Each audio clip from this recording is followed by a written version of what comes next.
Washington. Okay. Yeah. No, it's fine. So we will connect to Ben. He's in San Diego. He's now 7, no, almost 8 o'clock Saturday. So also, we will share the camera with him so he can see us too. Good job. I told you. I saw your team.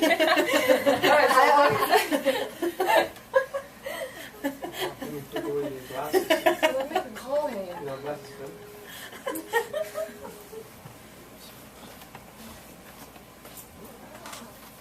Hi Ben.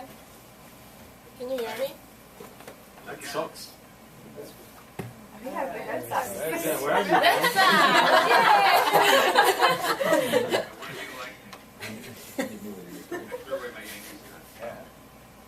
Cool.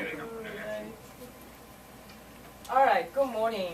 So let me introduce you to us, to our participants. So Ben Daley is the Chief Operating Officer for High Tech High.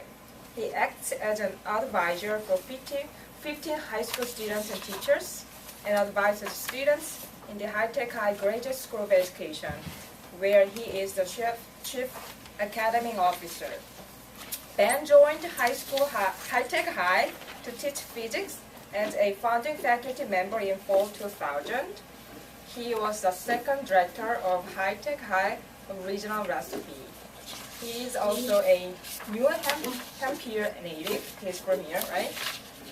Somewhere. And Ben, thank you for the great opportunity, and it's on you. Do you see us? The audio is Oh, yeah. You can mute us. That's probably. Can you hear us? In the chat. I don't think it's not your speakers, but No. no. Yeah, it's the No, what's one. wrong? Just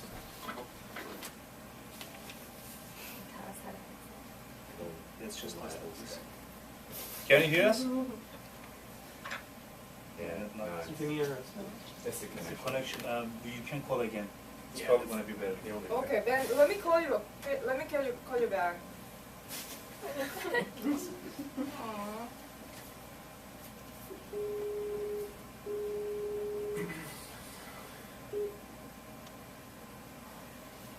Hi.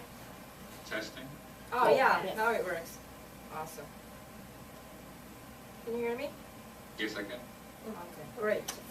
All right. Let's get started. Could we go around the circle and everyone say introduce themselves real quick?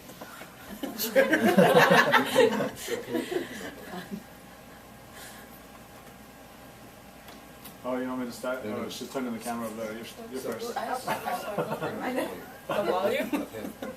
Like that? As much as you can.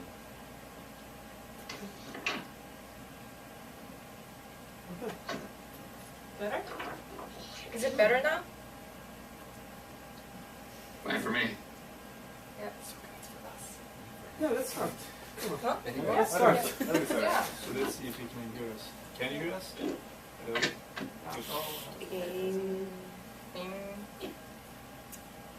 Can you hear us? Yes.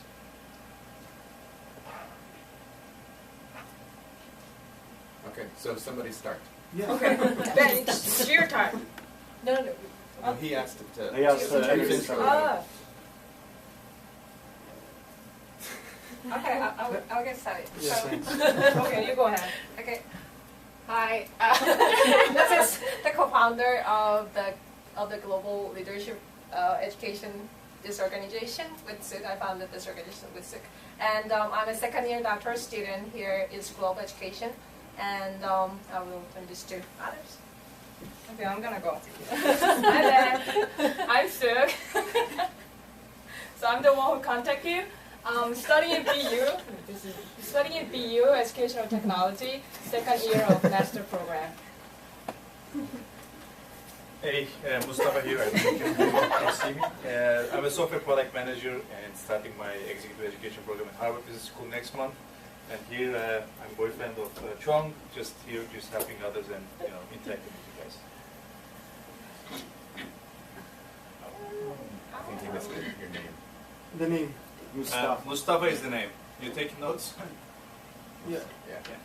I think we need to speak up a little bit more. Okay. So, hi Ben. My name's Caleb. I'm trained as a holistic health coach. I'm currently finishing my degree in sound and music healing, and I also work in leadership and entrepreneurship programs and international development related activities. A lot of head nodding. Come on, guys. Okay. Hi, my name is Burcu. I'm a final year doctoral student and currently I'm a visiting fellow at Harvard Graduate School of Education.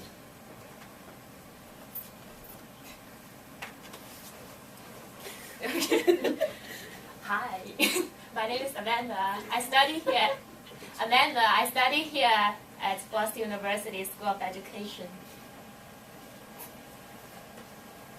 Hi Ben, my name is Tom.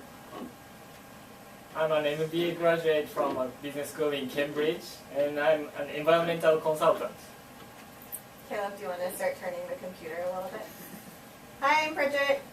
I am a master's student here in teaching for science education. Hi, my name is Lucio, L-U-C-I-O. Get it? And I work in a company that is taking care of software platform for international organization and run leadership and entrepreneurship program. I'm working with Caleb.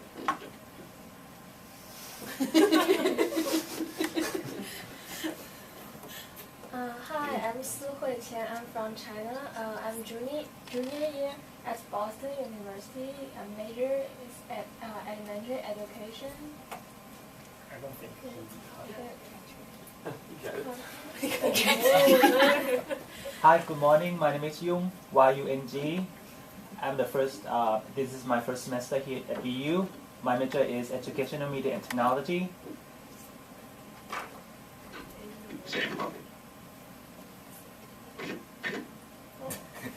What did he say? Your name again. Oh, Yung, Y-U-N-G. Major. Major, Educational Media and Technology.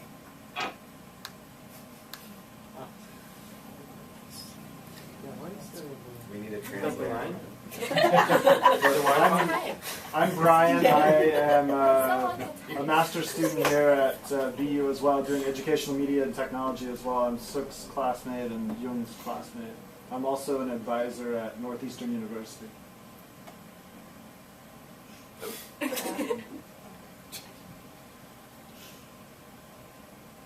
And I'm Josh Donishfrus. I am involved in leadership and entrepreneurship, and I am also with Snapshot, which is a technology company.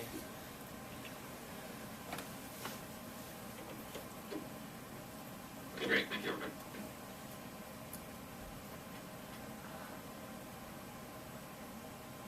See you. Okay, bye. It's not working. No, it's not. You have to call again. Then we have do you a. want to call in a phone and you put speakerphone? Maybe it's better. It's a good idea. Oh yeah, Yeah. that's definitely. Are you running on Wi-Fi or do you have Yeah, anything? we're on the Wi-Fi. Yeah, so you keep the video up. Can we call your cell phone? Oh, but I don't know. Well, maybe that could be. And then you can stay on Skype so we have a visual of you. Yeah, we can keep on We should Skype. Oh, yeah. let's just call a phone number to see if this one is working. Is there a phone number we can call? It's on.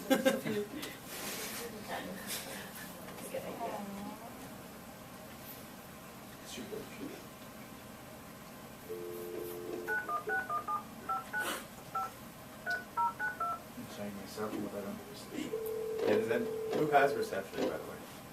I don't Yeah, have reception. reception. Oh, because they have that. We need reception. Can you answer the phone? No, it's not ringing. I don't have. Oh, you don't have I have one bar, Oh, I have one. so-called one bar. You have? It's like barely. And go to the voice. It's good. Do you want to? This should work just fine. If we have his phone number and his cannot. And this is just built for this purpose, you know.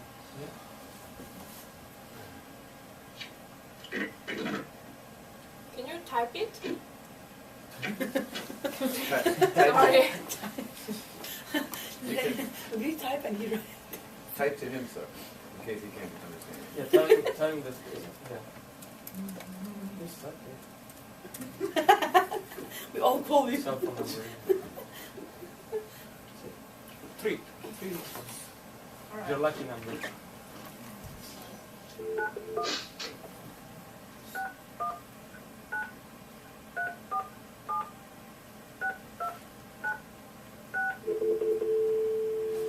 Something about this. You have to do 9-1. I did. Oh, okay.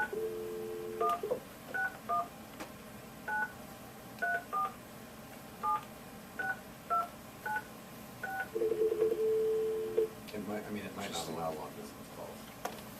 Could be the case. Out of state. Yeah. And I don't know the phone number for this one, so.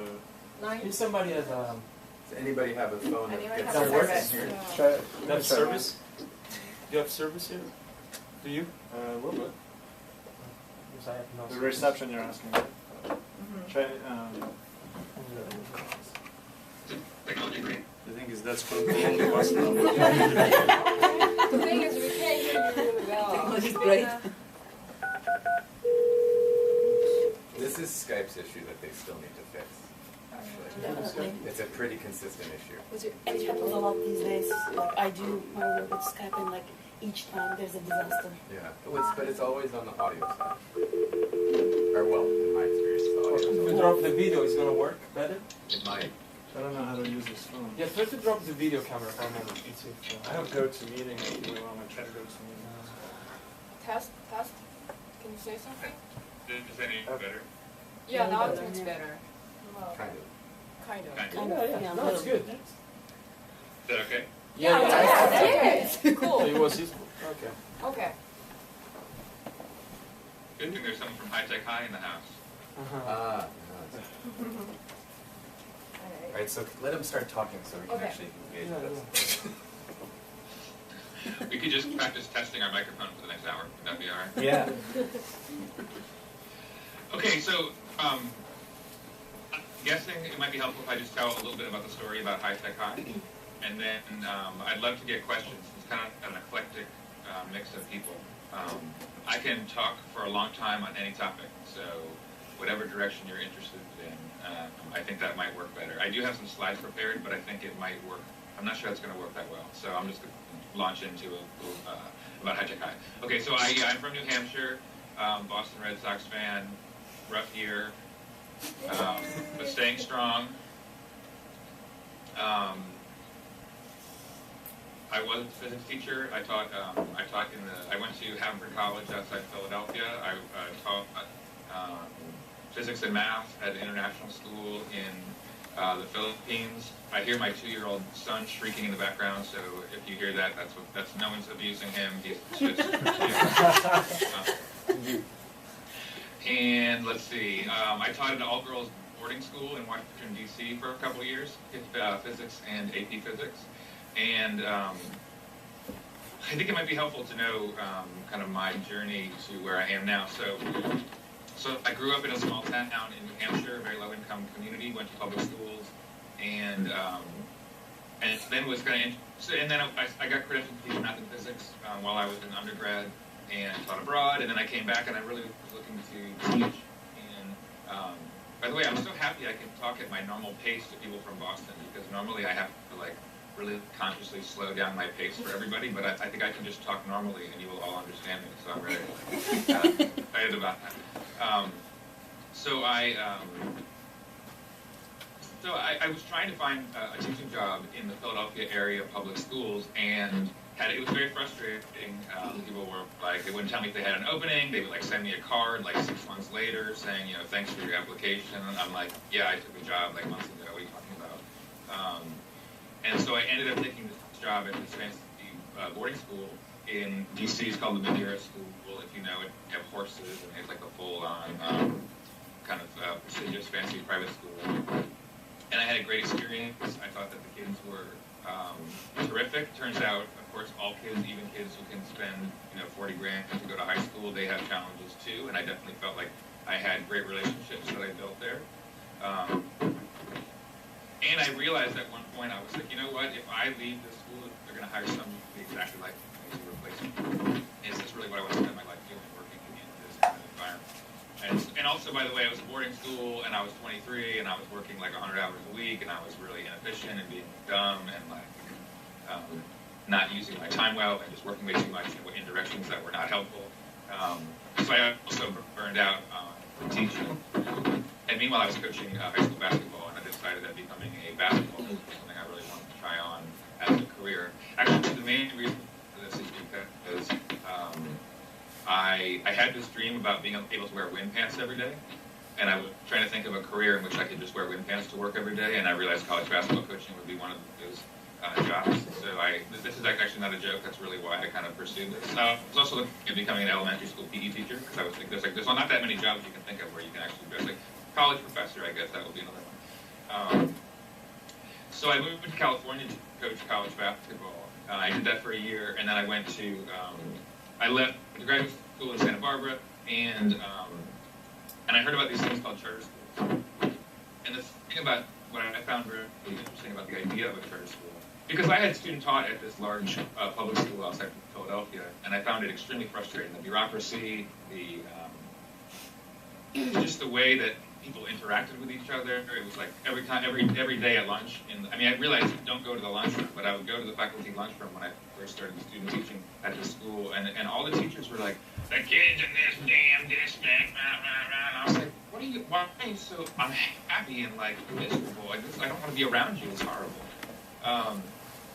And there's something called teacher-proofing curriculum. I didn't have any control over what I was teaching.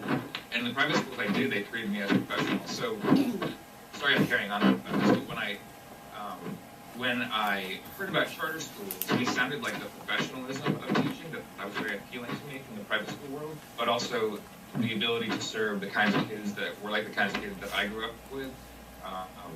So that's what really drew me to the idea of charter schools. And then High Tech High had not yet opened. I read about it online. I was looking at schools in Santa Barbara, San Francisco, and San Diego. It's kind of focused in my geographic area. I kept trying to get closer and closer to West Coast water. From New Hampshire, I've kind of moved steadily westward my whole life, and warmer. By the way, I'm freezing right now. That's why I'm wearing this sweatshirt. It's like 63 degrees outside, and I literally might die of frostbite. I'm so cold. That's how hardy I am at this point in my life. I've been in San Diego for 15 years. So I heard about High Tech High, and then I met Larry Rosenstock, the founding principal, and I realized it was exactly what I wanted to do. So I moved to San Diego as a teacher, and then in our second year, he asked me to become the curriculum coordinator, which was it took me a long time to decide whether I wanted to do that, because I really had envisioned myself as being a business teacher for 40 years. But I decided to try it for a year, and I figured I could always go back to teaching if I didn't like it. So that was 12 years ago. I eventually became the second principal of the first High Tech High. Then we created a chief academic officer role. So now High Tech High, we have 11 public charter schools in San Diego. So it's publicly funded. It's a random lottery to get in. We have 11 schools, 2 elementary schools, 4 middle schools, and 5 high schools. We have about 4,800 students. We have 270 teachers, about 500 employees. So we've become kind of a mid-sized nonprofit. We are governed by, we're a nonprofit, 501c3, so we have an independent board. We get our charter from some of our schools, from City Unified, a big recognition now. And some of our schools are chartered directly by the state, California State. Let's see. So I think it might be helpful also to hear the sort of the High Tech High founding. Just a suggestion, sorry for interrupting. If you can move the microphone a little away, I think that's...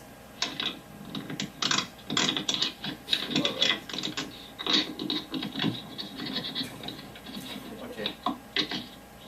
How's this? Much better. Better? Yes. Yeah. Oh, yeah, much better. Okay, thank you for interrupting. Thank you. Thank you. Much better. So what happened is about 15 years ago, San Diego is a town that is dominated by the high-tech and biotech industries and cell phone. Qualcomm, the cell phone company, or another cell phone company. So kind of telecom, biotech, as well as military are the three big industries in San Diego. And so a group of 40 business leaders 15 years ago started meeting. And Irwin Jacobs is the CEO of Qualcomm, and his son Gary Jacobs was the head of that group of 40 business leaders. And basically they felt that there were not enough, they wanted to do something about education in San Diego. They felt like there were not enough qualified workers to work in the high-tech and biotech industries. Then they felt several things that I think are kind of interesting. They felt that I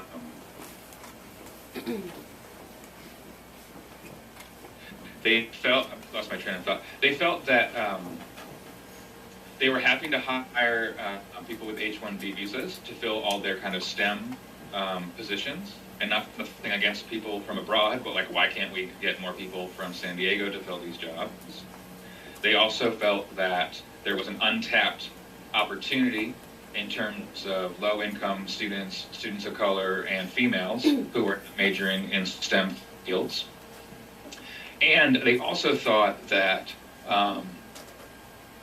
they felt that STEM, even the kids who did well in high school and studied math and science, who went to college and studied math and science and then came to work for them, they were good at taking notes and listening to lectures and passing tests, but in their words, they weren't good at doing things. And so they felt like we need more kids with a math science background, and also we need people who know how to do stuff. And so with that backdrop, they hired Larry Rosenstock, the founding principal, who, by the way, was the principal of Ringe and Latin in Cambridge, Massachusetts. And Larry's whole career has been about, Larry has a law degree, and he was a carpenter, and he's paying his way through law school as a single dad and as a carpenter. And then I became a carpentry teacher and taught carpentry at Ringe Tech for, I don't know how long, 20 years, 15 years. And so he has this interesting background of being a carpenter on the one hand and being a lawyer on the other hand. And so I think his whole career, he's had this idea about merging academic and vocational education. And so traditionally in a large comprehensive high school, some kids are on the academic track, some kids are on the vocational track, and we can predict by race, by socioeconomic status, by the education level of their parents, which kids are going to be on the academic track heading towards college, which kids are going to be on the vocational track heading towards career, sort of, except that kids who major in an occupation in high school, something like 9% or 15% of those kids ever spend even a single day in a related field. So kids are getting this very narrow skill training in welding, and then they don't become a welder. And so, like, what's up with that? And so Larry's vision, and I think our vision, has been that if you visit High Tech High, people are kind of confused, and they say, wait a second, I thought this was a college program, but I see all these kids learning these technical skills. And someone else comes, wait, I thought it was a technical program, but I see everyone's getting prepared for college. So we want all our kids both prepared for college and prepared for the world of work, and of course in community and making the world a better place and all that. So we had this kind of interesting, I think, mix. We were started by business leaders who had a very pragmatic need, and then we're this like hippy-dippy progressive school that cares about kids' feelings and touchy-feely stuff like that. So we're kind of this maybe odd mix of ideas. So maybe I'll stop there. I'd love to hear. Oh, I'm sorry, let me just complete my own story. So then I became the chief academic officer. Once we developed 8 schools, we decided to create a full-time chief academic officer position, which doesn't tell you that much about what I do. I myself am kind of wondering about what it is that I do. But so all the school directors, i.e. principals, report to me. I'm kind of focused on curriculum and learning and teaching. That's kind of my thing. But also our chief operating officer left 3 years ago, and I've taken on that title as well. So I'm also involved in lunch and IT and our student information system and building maintenance and all this stuff I never really thought I would get involved in. So that's the sort of spectrum of stuff that I'm responsible for, and that's a little bit about our school. It'd be great to hear a question anyone has to kind of help me guide what I want to tell you about or what you want me to tell you about.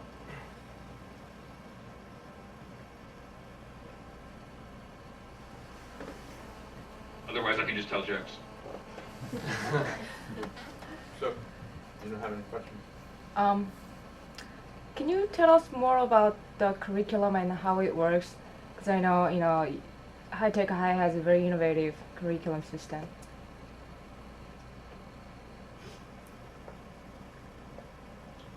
So, a lot of times in school, kids do some work and they turn it to their teacher, and the teacher gives it back, and they get a B+ or a D-, and then they crumple it up and throw it in the trash can.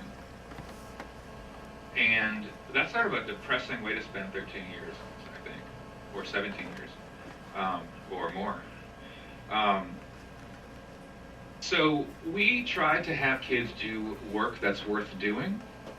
We had this expression, dumpster projects. I'm framing everything in the negative at first, which is kind of, I'm not sure why I'm doing that, but we have this concept of dumpster projects. We had one semester, we had a big exhibition, everyone presented all their work. They're making posters and the vein of all the things. And so then it was time to clean up. And so the custodians wheeled like these 3 huge dumpsters over to the end of our building. And then all the kids, like the next day, were like, everyone was like dumping all their stuff into this dumpster. And one of our teachers came by, and he got so angry. Why is everyone throwing their stuff? Why are we doing work that we're just going to throw away a day later? Like, what's up with that? And so this idea of no dumpster projects, having kids produce work for a real audience and that has lasting value. So, for example, kids make a documentary film on the jazz movement, some aspect of jazz, a particular musician or a particular era, and then present it at a film festival. That the college students are presenting films, or professional filmmakers are presenting films. Or kids make a piece of art and we rent out a gallery downtown, and kids are there with their artwork. And for example, there was one project that was kind of cool. Senior teachers, a multimedia teacher, a biology teacher, and an art teacher paired together, and they had 50 students. It was called the Blood Bank Project. And so the kids learned about some aspect of blood. They made like a PSA about blood. So it might have been like around hemophilia or AIDS, or it could have been around. There was one kind of weird. There was like a whole thing about blood in movies and like Dracula and stuff like that. And the kids made these PSA that were very high quality. They're a multimedia teacher. You can find them. If you search for Blood Bank Project on our website, you can find it. And then made a piece of art, and then they showed them at a gallery downtown, and they sold the art, and the proceeds went to support the blood bank.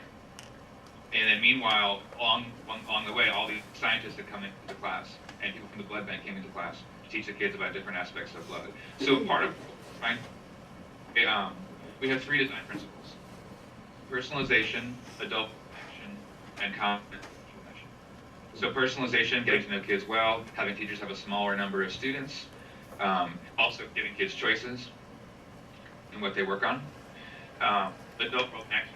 There's a way in which schools typically are a citadel on the hill, and they're separate from the community. And we take like 3,000 teenagers and we wear them together in a building, and then we're like really surprised that they throw food at each other in the cafeteria. And we think, but imagine if a teenager was like sitting in the room with you right now, like it's really unlikely that kid is going to pick up a donut and throw it at one of you. So there's a sense in which warehousing together, separate from the rest of the world, and separate from the world they're about to enter, we don't think makes sense. So we have kids going out into the community doing internships. Right now, the way it works is kids go for 3 weeks, and they spend 3 solid weeks at an internship all day long, juniors. 3 full weeks at an internship. Also, we have adults coming into the building, sharing their stuff with kids. And then we have these public displays of student work. So we have presentations of learning at the end of every semester. Every single kid gets up and they stand up and they look you in the eye and they talk about their work, and we invite adults from the community to see their work. Then we have called evening exhibitions. That's a nighttime event, and it's kind of like going to the science museum, and you have that feeling. Well, so it's like a museum. Everything is up. All this work that's set up will be not thrown away, and the kids are standing there with their work, and we have literally thousands of people walking through the school asking kids about what they're working on. And then also our kids do digital portfolios. So every kid has a website where they're showcasing their best work. So all of those points are around, because anyone can see it, including people from the adult world. And so this idea of making our work transparent and public and everyone can look at it. So that's kind of the adult world connection piece. And then common intellectual mission. We don't want to mispredict that which 14-year-olds are going to go to college and which ones are not going to go to college. And so we put everybody on the college going track. Of course, not everyone has to go to college, but we don't want kids to be 18 and realize, oh man, I think I can go to college. Oh, too bad, I didn't take any college preferred, I didn't take the right course, I don't have a chance to get in. In California, there's a specific list of courses that you have to take to apply to UC, the University of California, or the California State University system, which is our large public system. And I was looking at this data yesterday. For African American and Latino students in the state of California, only 18% take the courses that would allow them to even apply to get into the public university system. Only 18% of the graduates. That's not even count. Oh no, excuse me. Of the kids who arrive in 9th grade, only 18% are graduating 4 years later with those courses. Of the a third of the kids who graduate have. That doesn't mean they're going to get in. That doesn't mean they're going to go. It doesn't mean they're going to stay and be successful. It means they're not even eligible to apply. 2/3 of the African American and Latino students. And so all of our kids are eligible to apply. That's how we set it up. So that for us, that's the common intellectual mission, that everyone has this common mission, which is we're going to have the opportunity at least to go to college. And in terms of that, about 99% of our kids, every year 1 or 2 kids do not sort of be declaring an intention to go to college. A couple of kids will join the military or take a year off or something. And then about 78% of our kids have either, of all of our alums now have graduated or are still enrolled in college. So we're pretty good about, we're having, I think, a success rate at getting kids leaving and going and staying. And then about 30% of our kids are majoring in math and science, which is double the national average. But we don't, even despite what I said earlier about our kind of industries, we're not like they became an English major, well, we failed, like, oh, we wish they became an engineering major. So we're not pushing that angle, but we are trying to make math and science seem like appealing. We're trying to kind of have kids find themselves in that if they're interested.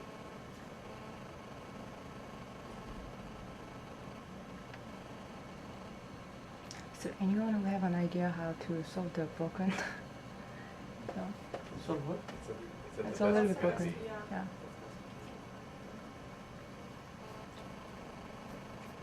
That's okay. You have any questions? Are you guys using any technology in school to connect with other students around the world, or look at projects or other science being used in like other research areas or other schools? Yeah. The name High is a bit of a misnomer. We got our biotech, high-tech sector starting us.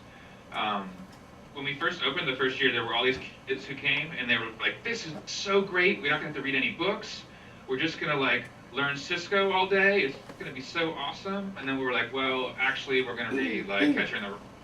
Like, this is awesome. Sorry.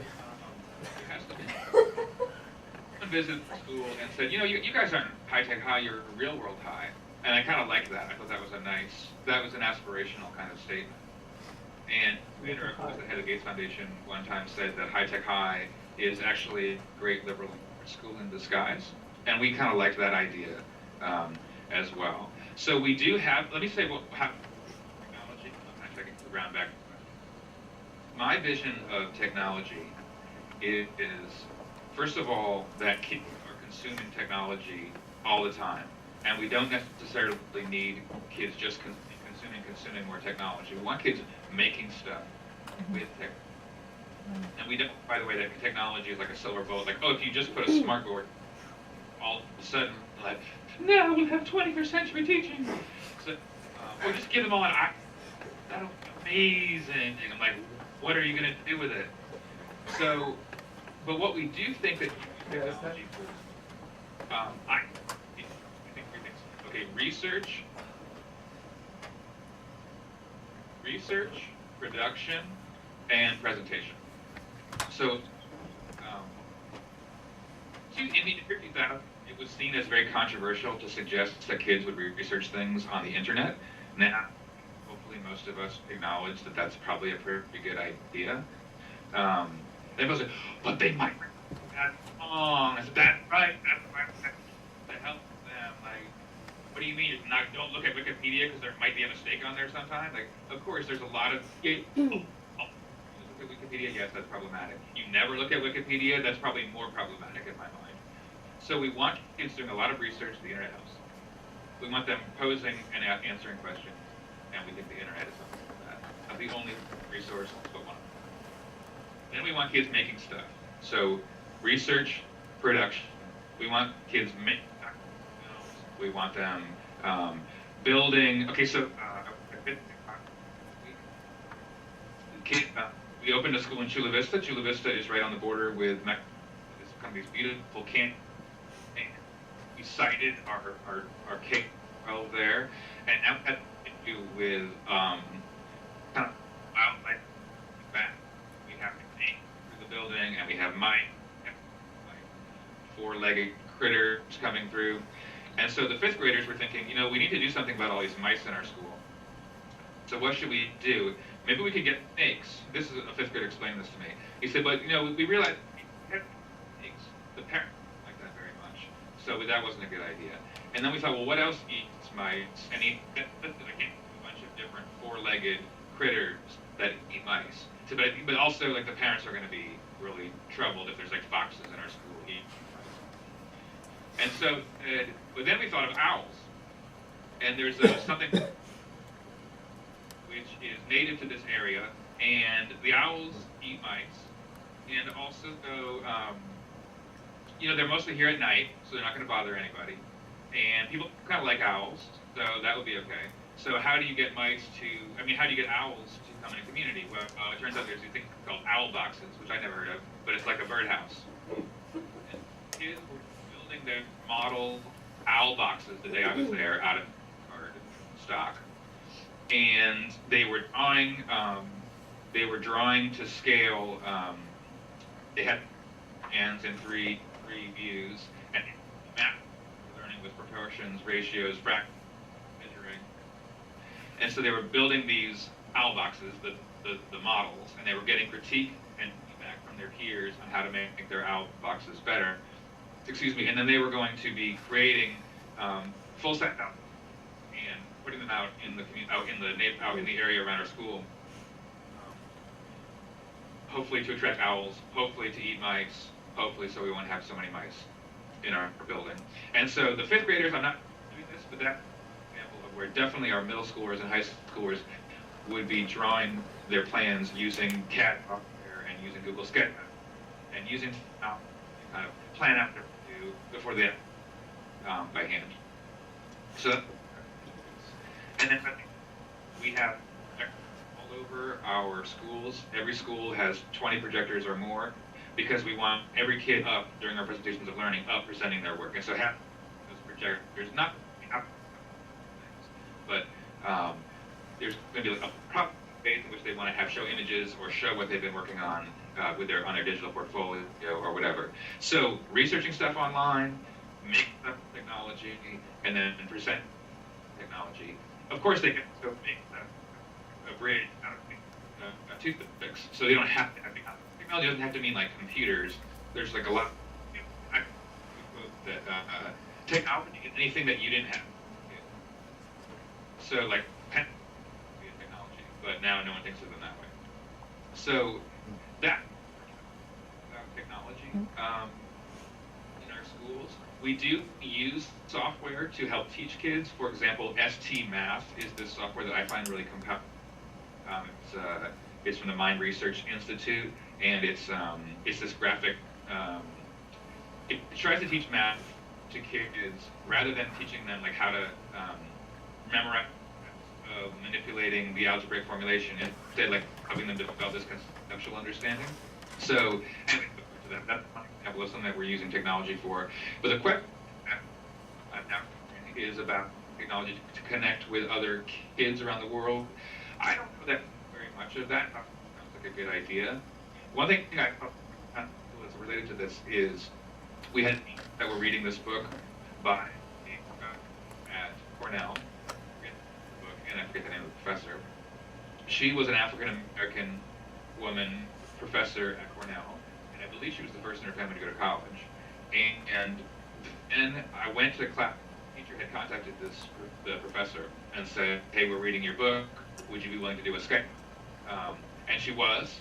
And so I came back, see kids, and I know very clearly that the girls of color, in particular, were just absolutely mesmerized and hanging on every word from this professor.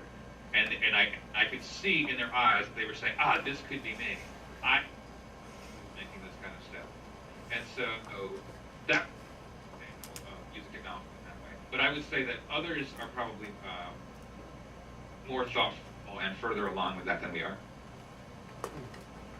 I have a question, and also I have also a request. Since the conversation is a little broken, so if you can sometimes talk a little slower, because when you talk fast, the system, I don't know, crash, and so we cannot hear really well what you say. And my question is really simple, so if you can condense a quick answer of how actually you facilitate these projects for the kids. It's just a general class where the kids sit, you create groups. How does it actually work? I mean, how can you foster a kid that does have no interest, he wants just to play around with these games and stuff, and how you can push him to make a project that makes sense for the community? Okay, good question.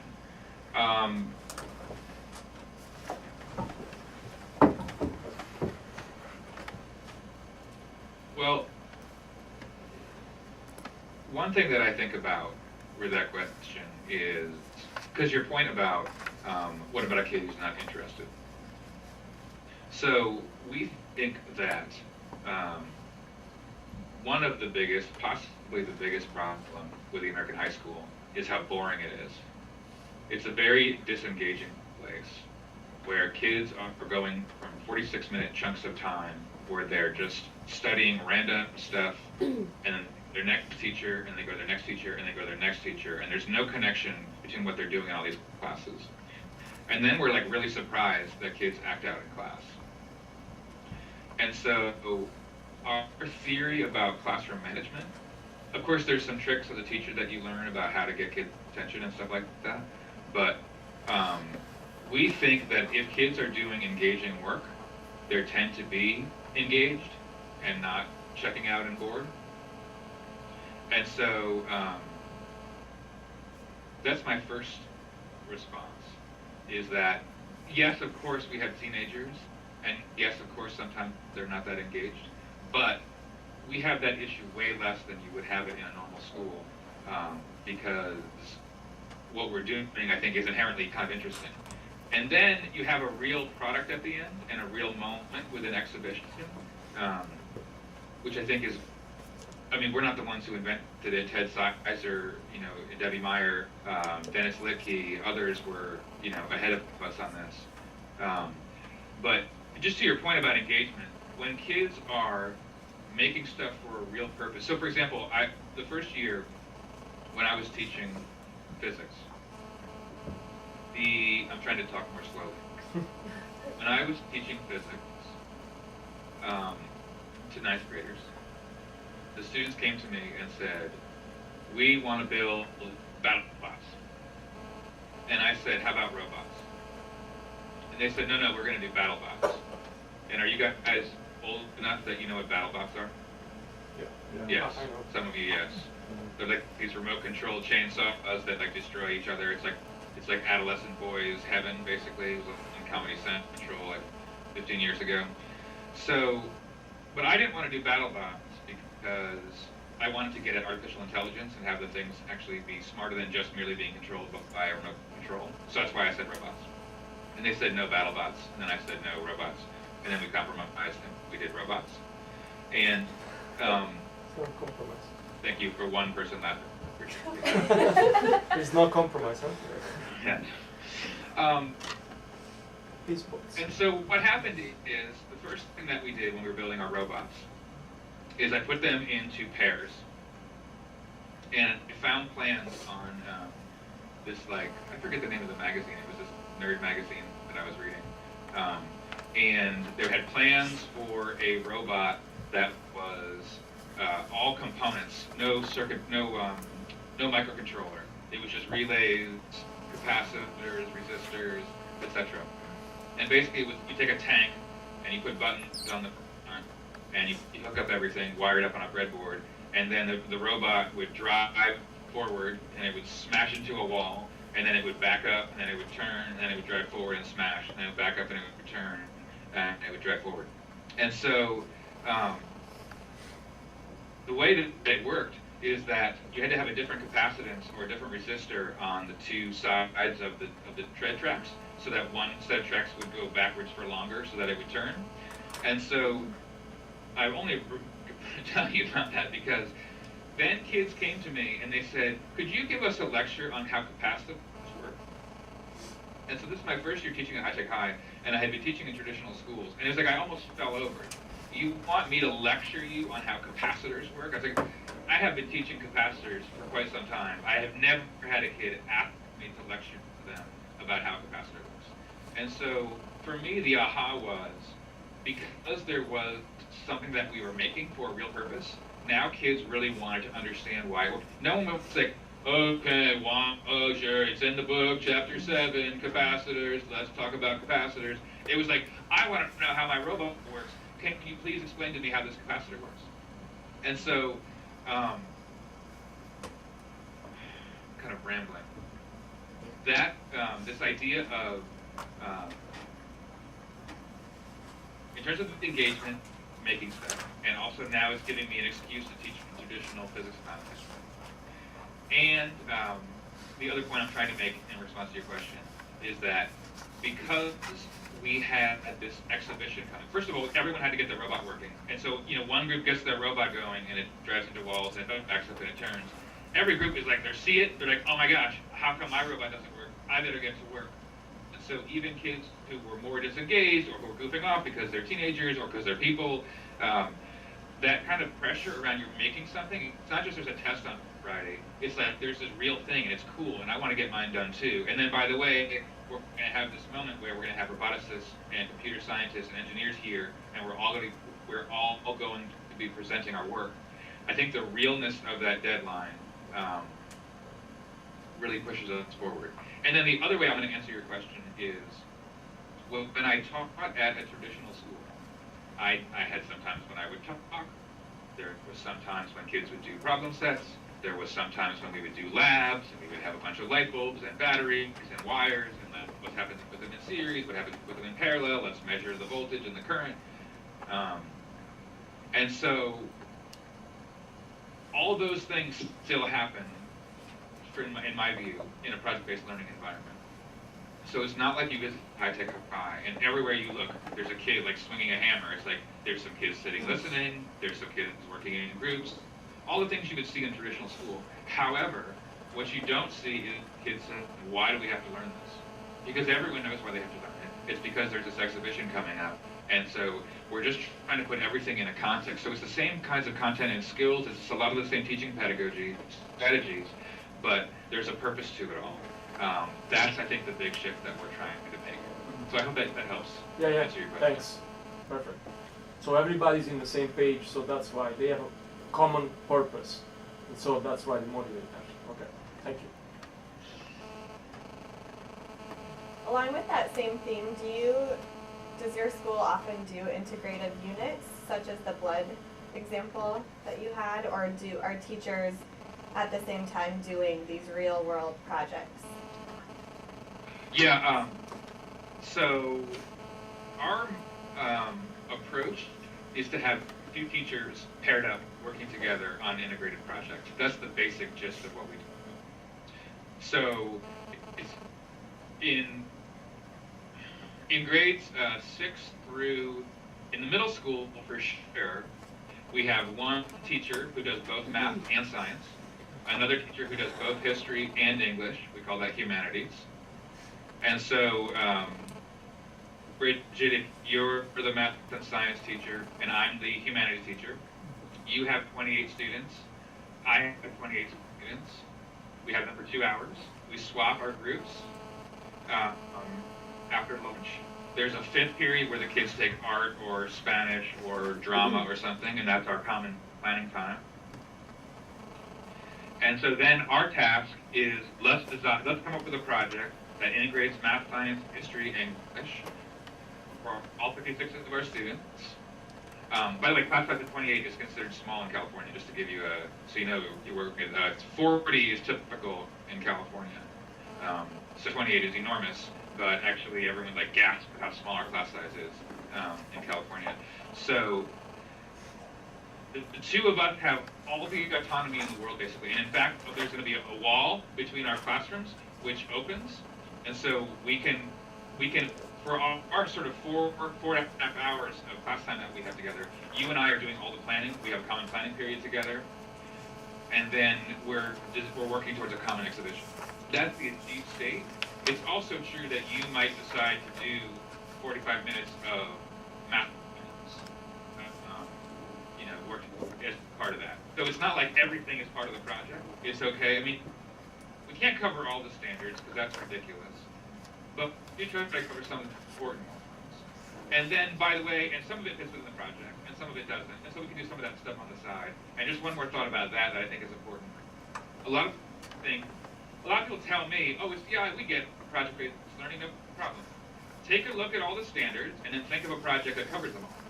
And this might be a good idea, but my experience with that is if you start thinking about a project from here's 400 facts to memorize, how could I think of a project that would help them memorize all those facts? This is not a very generative way to start project design.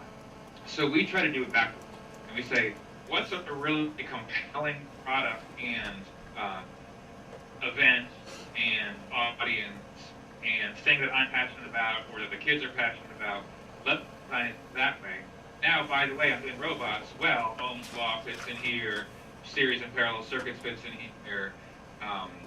I can fit in a lot of the physics now, but I've started from a place of something engaging and interesting for kids. That's how we tend to think about it. And I'm just saying that because then, by the way, maybe I need to do Newton's laws, and maybe that doesn't fit into my project. Well, maybe I'll just do it over here on the side, too. So there's room for that as well. Thank you.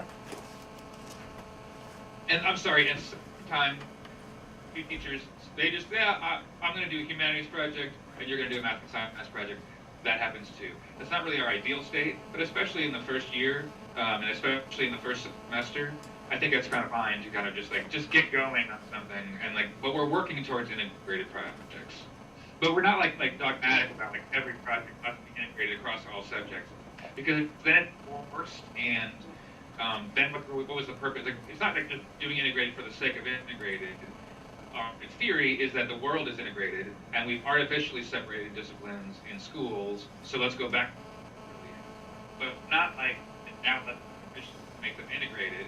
That's not really the point. Some projects just don't have blank in it, so let's not force it if it's not there. Hi Ben, So I guess we have only time for one or two questions, but I'm just going to give you, my questions. So I see the components of many projects in High Tech High are relevant to leadership development, but I'm just wondering if there is a specific project or program that is relevant to developing leadership. For kids or for adults? For kids, yeah, sorry. Kids. Mm-hmm.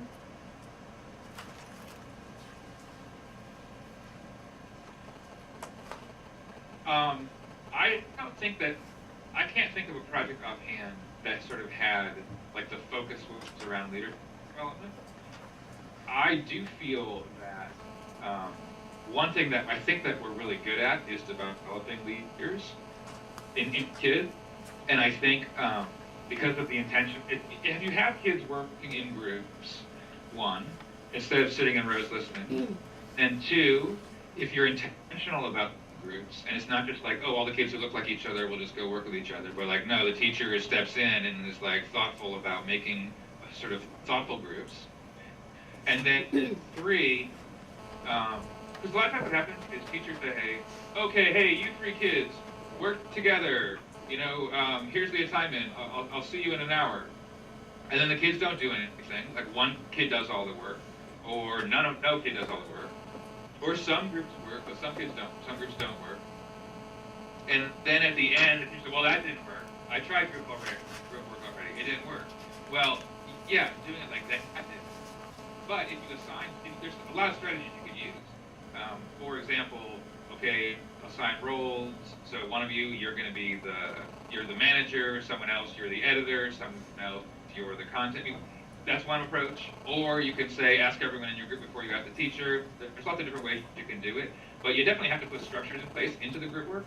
But I think that, so if you have groups, and you're thoughtful about how you make them, and you're thoughtful about how you're structuring them, then I think kids are really getting an opportunity to be leaders. And so, it's kind of a wishy-washy answer, I guess, but that's my best answer. That's very... Yeah, thank you. Sure that we have an explicit project, so to speak, about that. Last question.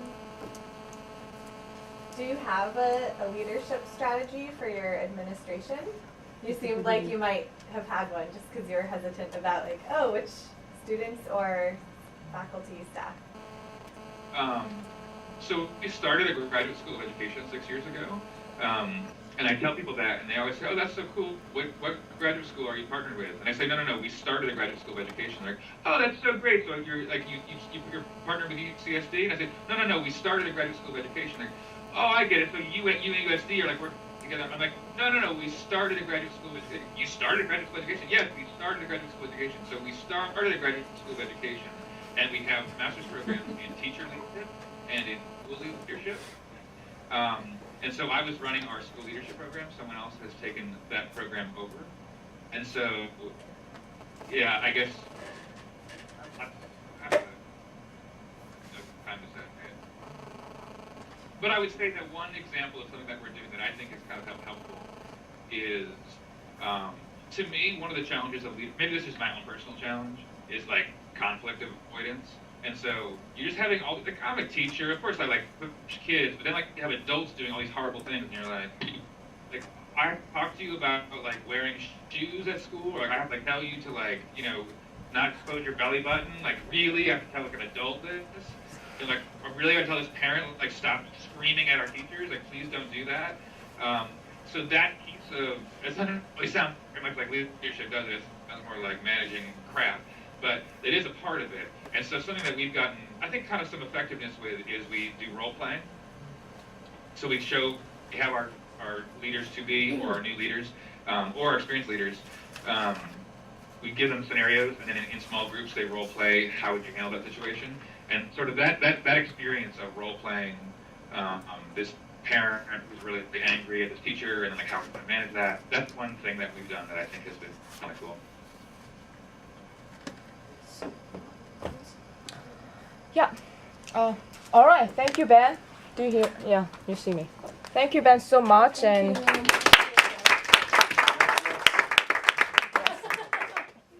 so, will you send the record? And do you mind if I give your email address to share everyone? That's fine. Okay. All right. So thank you again, and have a good day. Okay, thank you. Thank you. Bye bye. Bye. All right.